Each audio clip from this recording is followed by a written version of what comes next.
Hello everyone, welcome to my channel Ripa Roy. আবার একটি mini blog নিয়ে আপনাদের সামনে চলে আসলাম। আমার চ্যানেলটি নতুন, তাই সবাই সাবস্ক্রাইব করে একটু পাশে থাকবেন, আর কোনো ভুল ত্রুটি হলে ক্ষমার দৃষ্টিতে দেখবেন। আর ভিডিওটি ভালো লাগলে লাইক কমেন্ট অবশ্যই করবেন, আর শেয়ার করে ভিডিওটি একটু রিচ করাবেন। যেহেতু আমি নতুন, তাই পাশে থাকবেন। তো আজকে আমার মায়ের হাতের একটি সুস্বাদু রান্না আপনাদের সামনে তুলে ধরবো। রান্নাটির নাম হচ্ছে কুমড়োর ছেচকি। প্রথমে তেলে শুকনো লঙ্কা দিল। শুকনো লঙ্কাগুলো এখন মা ভালো করে ভেজে নেবে।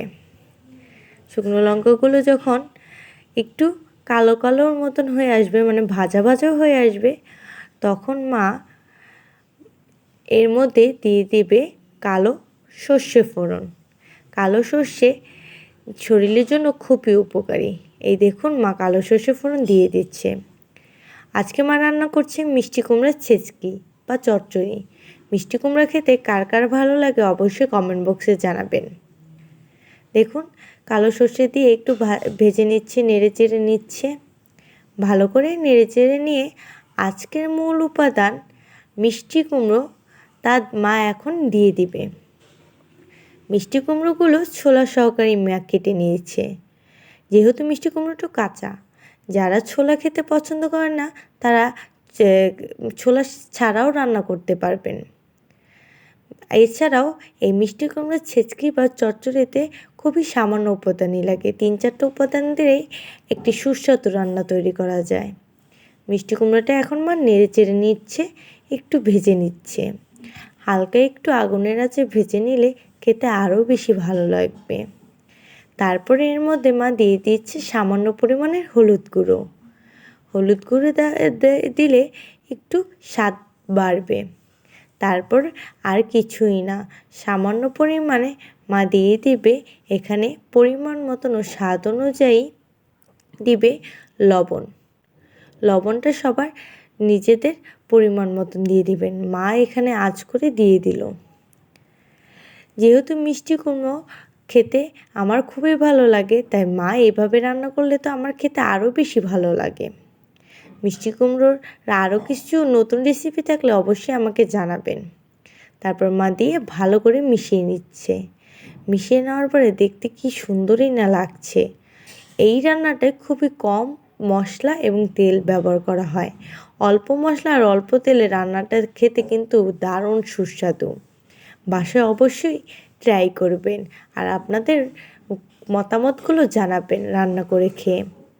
দেখুন কত সুন্দর না দেখতে লাগছে। এই মুহূর্তে আমার একটি ছোট্ট ভুল হয়েছিল, আমি একটি ক্লিপ নিতে ভুলে গিয়েছিলাম। মা এই রান্নাটাকে তারপর ঢাকনা দিয়ে ঢেকে দেয়। ঢাকার পরে দেখুন এই রকম রান্নার রূপটা আসে, কারণ মিষ্টি কুমড়োগুলো একটু ভাপে দিতে হয়।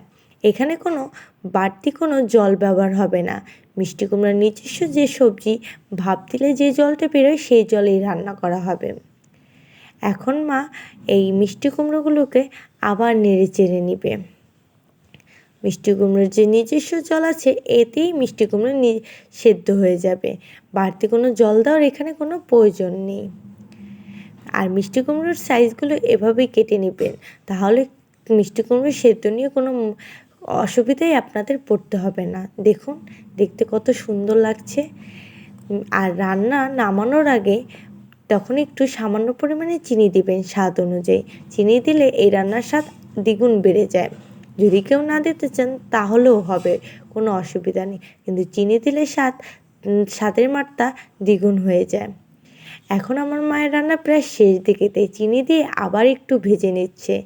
ভাজার পরিমাণই বেশি, ভালো করে এটাকে ভেজে নিলে খেতে তত স্বাদ।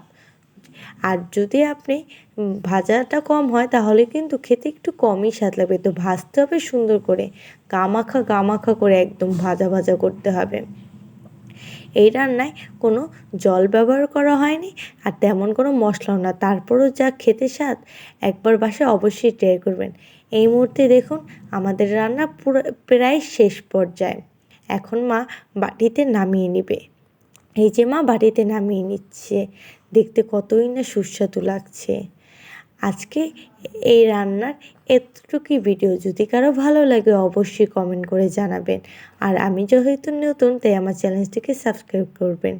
মিষ্টি কুমড়ার ছেচকি বা চচ্চড়ি, আর যদি অন্য কোনো নাম বলেন অবশ্যই নামগুলো জানাবেন। আপনারা কি বলেন এই রেসিপিটার নাম আপনাদের অঞ্চলে? আমাদের এলাকায় তো এই নামই বলে। আর কোনো ভুল ত্রুটি হলে ক্ষমার দৃষ্টিতে দেখবেন, আর আশীর্বাদ করবেন, আর আমার চ্যানেলটি সাবস্ক্রাইব করে পাশে থাকবেন। ধন্যবাদ।